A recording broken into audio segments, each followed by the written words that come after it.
According to the CDC, drug overdose deaths, fueled mostly by fentanyl, have been on a steady decline since 2023. But now the Federal Drug Enforcement Agency is warning of a new synthetic drug hitting the streets. In tonight's In Depth, CBS New York's Jennifer Bisram reports on the growing danger of nitazene. Losing my son has been the most difficult thing that's ever happened to me.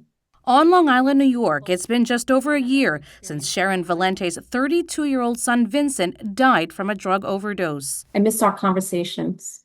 I miss our conversations. I miss his voice.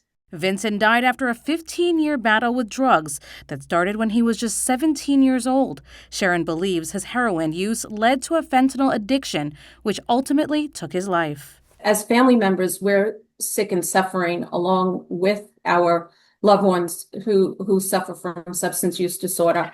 While just 2 milligrams of fentanyl could be lethal, authorities are now sounding the alarm about an even more dangerous synthetic opioid called nitazene. This illicit drug is being smuggled into the United States and pressed into pills here. Frank Tarantino is a special agent in charge with the DEA. Nitazene was developed in the 1950s primarily as a painkiller, but the intensity and the strength was so extreme and that the potential risk of overdoses was so high that it never made it onto the market.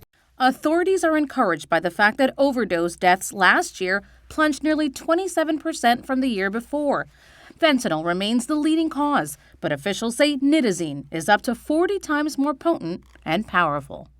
Inside a DEA lab, Tarantino showed us nitazene and other illegally pressed pills seized in a recent drug bust. In the past, we've talked about the lethality of fentanyl, and we say it's anywhere between 10 and 20 grains of salt. When we look at nitazene, we're talking about anywhere from 1 grain or less. They don't know what's going to be in the substance that they're using. Dr. Chinizo Cunningham is the commissioner of the New York State Office of Addiction Services and Supports. She says people should arm themselves with a life-saving antidote. What really is the most important thing, that people have naloxone around so that if they do overdose from an opioid, nitazene is an opioid, the naloxone will reverse it.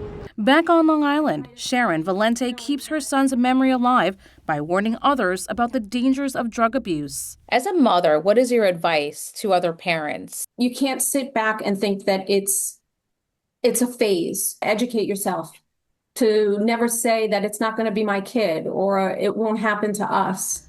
A mother turning her grief into purpose. Jennifer Bisram, CBS News, Long Island, New York.